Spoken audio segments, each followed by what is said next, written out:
Mampukah Indonesia melawan Israel?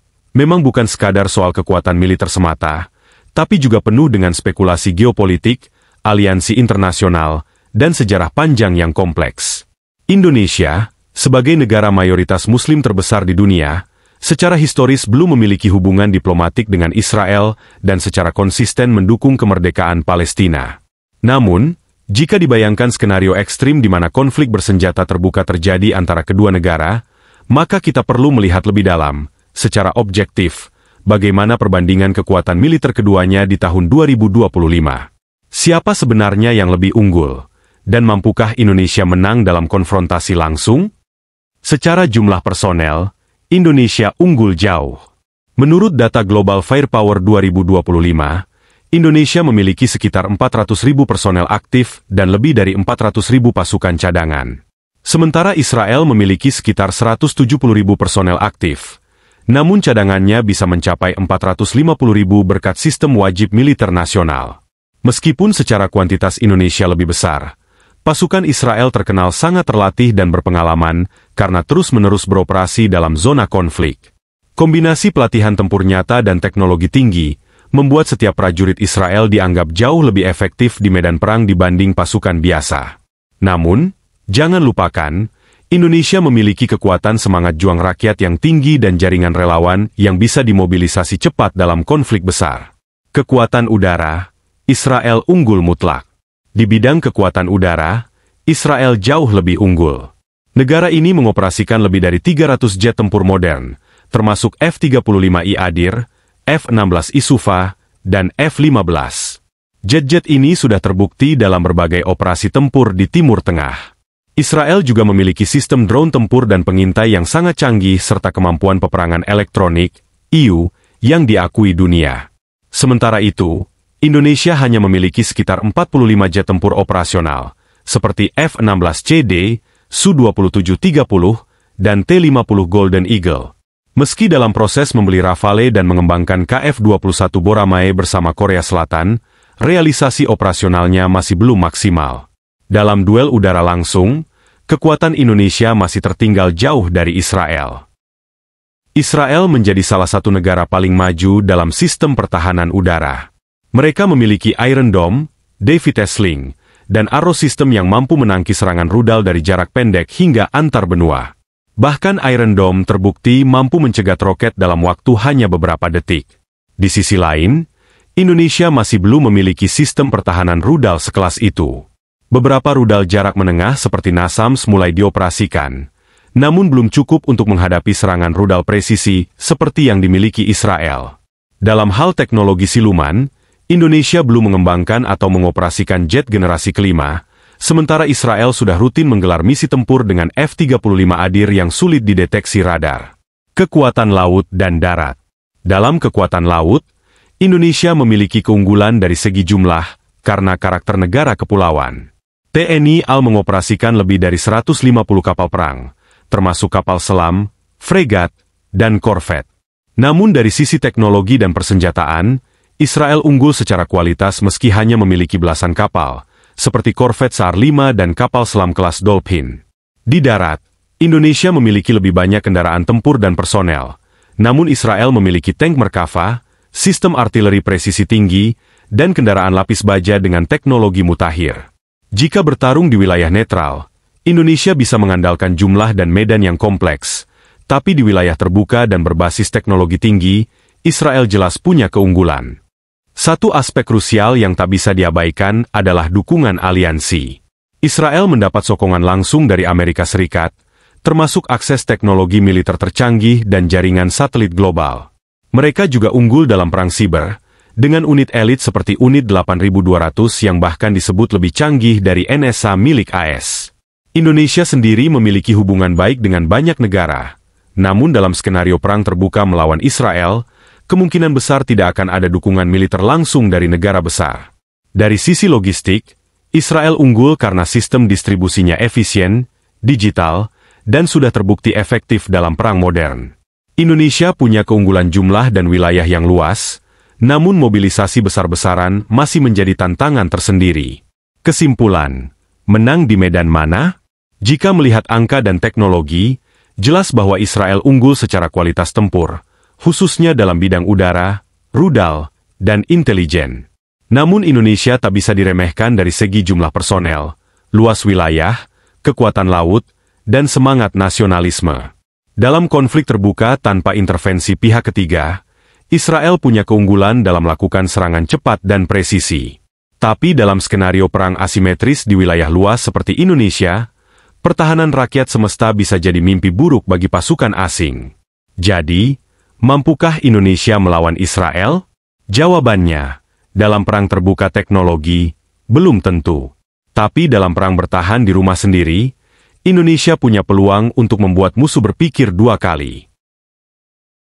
Hubungan India dan Pakistan sejak lama dibayangi ketegangan politik dan militer. Kedua negara bersenjata nuklir ini telah berperang 3 kali sejak merdeka dari Inggris pada 1947, dan wilayah Kashmir selalu menjadi akar dari ketegangan. Meski sebagian besar konflik berakhir sebagai perang darat terbatas, belakangan ini, konflik udara menjadi sorotan tajam dunia. Salah satu peristiwa yang mengubah wajah perimbangan kekuatan udara terjadi ketika Pakistan mengklaim telah menembak jatuh 3 jet tempur Rafale milik India dalam satu misi pertempuran. Aksi ini dilakukan oleh jet tempur canggih J-10C yang baru saja diakuisisi dari Cina. Bagi banyak analis, ini bukan sekadar keberhasilan teknis, melainkan demonstrasi kekuatan baru Pakistan di udara yang menggemparkan Asia Selatan. Jet tempur J-10C adalah produk unggulan dari Chengdu Aerospace Corporation, dan merupakan salah satu jet paling canggih di kelas generasi 45.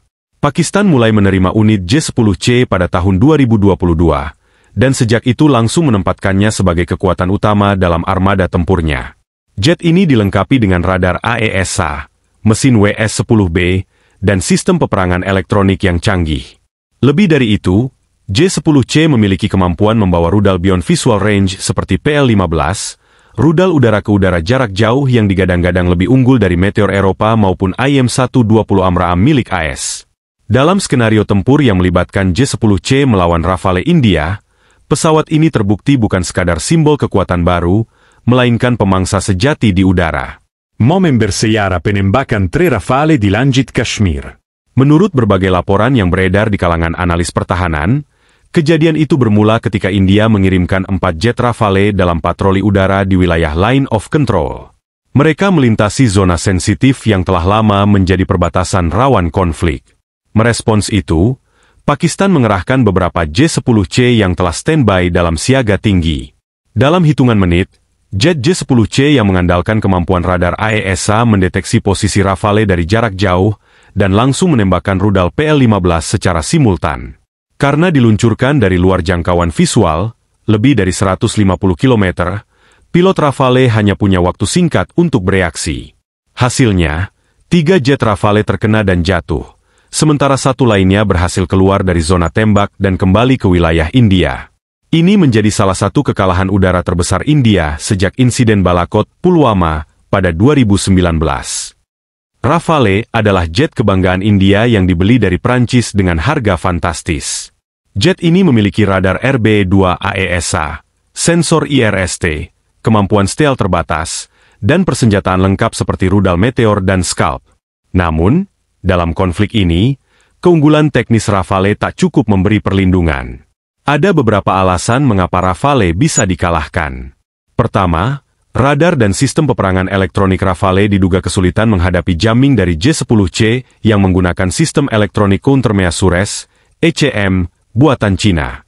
Kedua, PL-15 memiliki keunggulan jarak tembak yang luar biasa, hingga 200 km, sementara Meteor baru efektif di bawah 150 km tergantung kondisi. Ketiga, posisi dan formasi Rafale membuat mereka rentan terkena serangan BVR, Beyond Visual Range, dan mereka tidak menduga Pakistan akan melakukan first strike. Dalam skenario udara modern, kecepatan deteksi dan penembakan dari jarak jauh menjadi faktor penentu, dan J-10C memaksimalkan hal itu. J-10C dapat julukan Rafale Killer bukan sekadar propaganda. Setelah kemenangan mengejutkan ini, media di Pakistan dan berbagai kanal militer online mulai menjuluki J-10C sebagai Rafale Killer. Julukan ini bukan tanpa dasar. Ini adalah kemenangan udara terbuka pertama yang secara jelas menumbangkan jet tempur barat generasi 45 yang sangat dibanggakan. Bahkan, sejumlah analis di Eropa dan Asia mulai mempertanyakan apakah harga mahal Rafale sepadan dengan efektivitasnya di medan pertempuran modern. Di sisi lain, J-10C kini mendapat pengakuan sebagai jet tempur yang tidak hanya unggul secara teknologi, tetapi juga sangat kompetitif dari sisi biaya dan kecepatan produksi.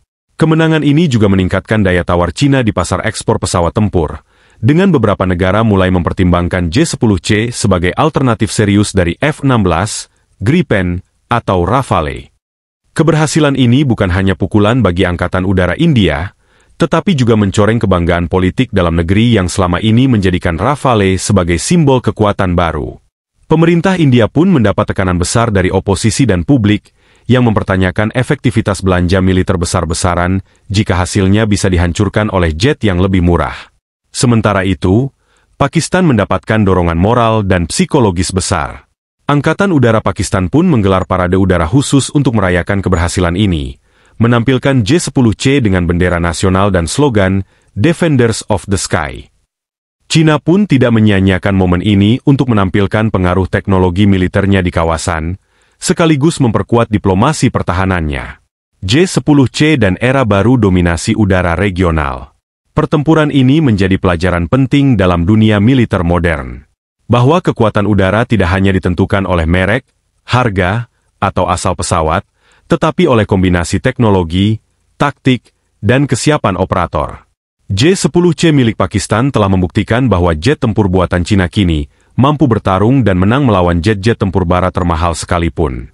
Insiden ini juga menjadi wake-up call bagi banyak negara.